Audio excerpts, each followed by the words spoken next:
TDP అధిష్టానం ఏ decision తీసుకున్నా కట్టుబడి ఉంటా అన్నారు మాజీ ఎమ్మెల్యే వర్మ. పార్టీ బలోపేతానికి తాను పనిచేస్తా అని తప్ప వ్యతిరేకంగా ఎప్పుడూ పనిచేయలేదన్నారు. పిఠాపురంలో కూటమికి ఇబ్బంది లేకుండా ఓ కమిటీ నియమించాలని కోరినట్టు తెలిపారు వర్మ. ఈ క్రమంలోనే భావోద్వేగానికి గురయ్యారు. తాను ఏంటన్నది నియోజకవర్గ ప్రజలకు తెలుసన్నారు వర్మ.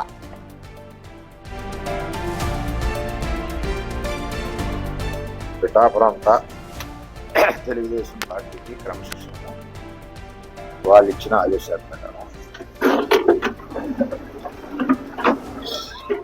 అంతకుముందు పిఠాపురంలో వర్మకు భారీ షాక్ తగిలింది. పిఠాపురం నియోజకవర్గం టీడీపీ ఇన్ఛార్జిగా ఉన్న వర్మను ఆ బాధ్యతలు తప్పిస్తూ కీలక డెసిషన్ తీసుకుంది. పిఠాపురం నియోజకవర్గంలో పార్టీ వ్యవహారాల కోసం వీలైనంత త్వరగా ప్రత్యేక కమిటీ ఏర్పాటు చేసేందుకు కసరత్తు చేస్తోంది టీడీపీ అధిష్టానం.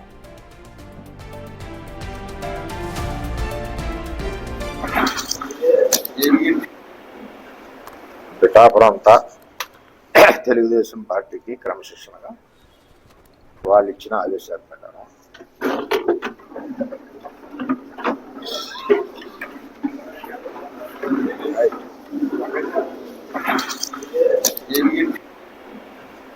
పిఠాపురం అంతా తెలుగుదేశం పార్టీకి క్రమశిక్షణగా వాళ్ళు ఇచ్చిన ఆదేశాల ప్రకారం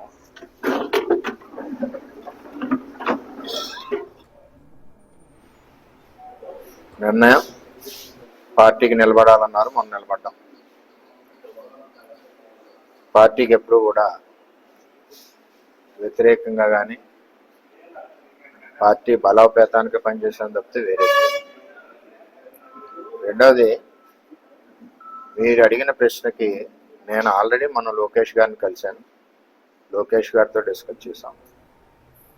ఏదైతే ఇక్కడ ఇబ్బందులు లేకుండా కూటమి ముందుకు వెళ్ళాలి, ఒక కమిటీని వేసి చేయమని చెప్పాను. నాకు కూడా కొంచెం టైం స్పెండ్ చేయడానికి కూడా కొంచెం ఇబ్బందిగా ఉంది.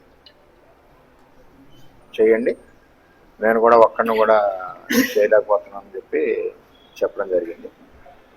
దాని ప్రకారమే ఈరోజు ఆ ప్రకటన వచ్చింది. పార్టీ నాతో సంప్రదించిన తర్వాతే లోకేష్ గారు ఆ ప్రకటన వచ్చే ముందు కూడా నాకు పల్లా శ్రీని గారు, నారాయణ గారు ఫోన్ చేసి చెప్పారు.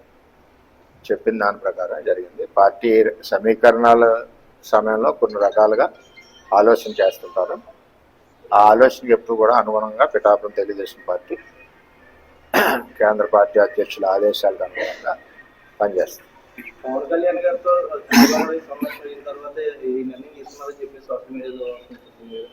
వంద అనుకుంటారు. వర్మ ఏంటో పిఠాపురం ప్రజలు తెలుసు, వర్మ ఏంటో తెలుగుదేశం పార్టీకి తెలుసు, ఎంత కమిటెడ్గా ఉంటారో తెలుగుదేశం పార్టీకి తెలుసు. మిగిలిన విషయాలు నాకు అనవసరం. ఎందుకంటే పార్టీ నాతో సంప్రదించితే మొన్న నేను లోకేష్ గారి దగ్గర కూడా వెళ్ళాను. ప్రెస్కి ఫోటో కూడా వచ్చింది. నేను మా అబ్బాయి అందరం కూడా వెళ్ళాం. ఫోటో కూడా ప్రెస్కి వచ్చింది. తానేంటో పిఠాపురం నియోజకవర్గ ప్రజలకు తెలుసంటూ భావోద్వేగానికి లోనయ్యారు పిఠాపురం మాజీ ఎమ్మెల్యే వర్మ. దీనికి సంబంధించి తాజా అప్డేట్స్ మా ప్రతినిధి శివశంకర్ అందిస్తారు. శివశంకర్, చెప్పండి, టీడీపీ అధిష్టానం ఏ డెసిషన్ తీసుకున్నా తాను దాన్ని అంగీకరిస్తాను అన్న విధంగా మాట్లాడుతూ వర్మ భావోద్వేగానికి లోనయ్యారు. అసలు ఎందుకు అంతటి భావోద్వేగానికి గురి కావాల్సి వచ్చింది?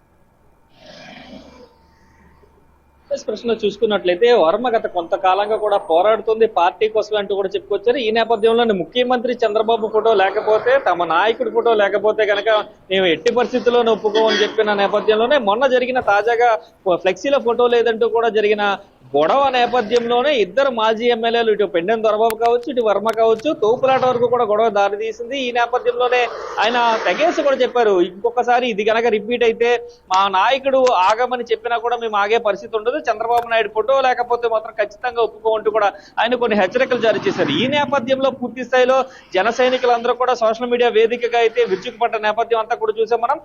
ఇక్కడైతే టీడీపీ ఎమ్మెల్యేలు ఉన్నారు, అక్కడ జనసేన ఇన్ఛార్జీలందరూ కూడా వారికి సపోర్ట్ చేస్తుంటే పిఠాపురం నియోజకవర్గంలో, పవన్ కళ్యాణ్ సొంత నియోజకవర్గంలో మాత్రం ఎందుకు పదే పదే ఇలాంటి గొడవలు వస్తున్నాయి, దీనికి కారణం వర్మే అంటూ కూడా, ఇలాగే మేమంతా కూడా చెయ్యాలా అంటూ కూడా పెద్ద ఎత్తున సోషల్ మీడియాలో ప్రశ్నించిన నేపథ్యంలో అప్పుడు వెంటనే చంద్రబాబు నాయుడు దీనిపైన సీరియస్ అయ్యారు.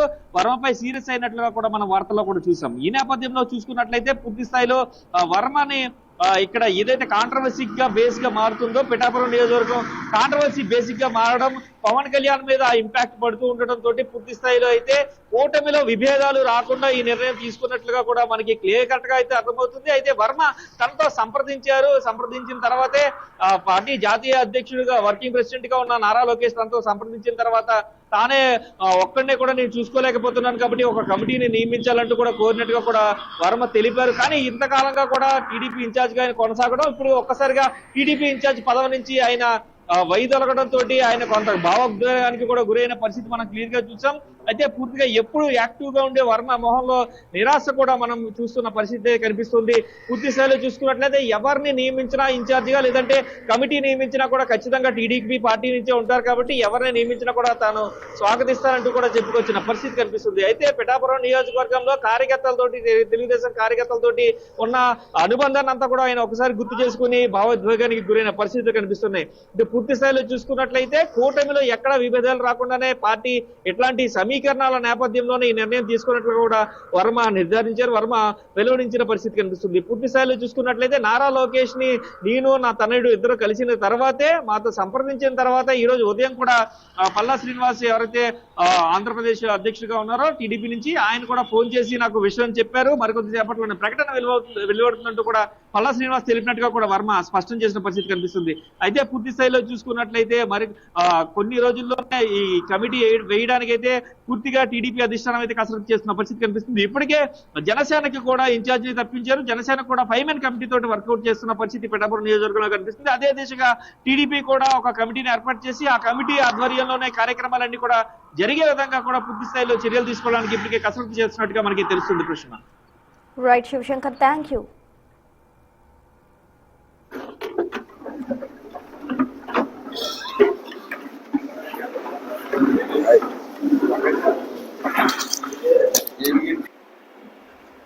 పిఠాపురం అంతా తెలుగుదేశం పార్టీకి క్రమశిక్షణగా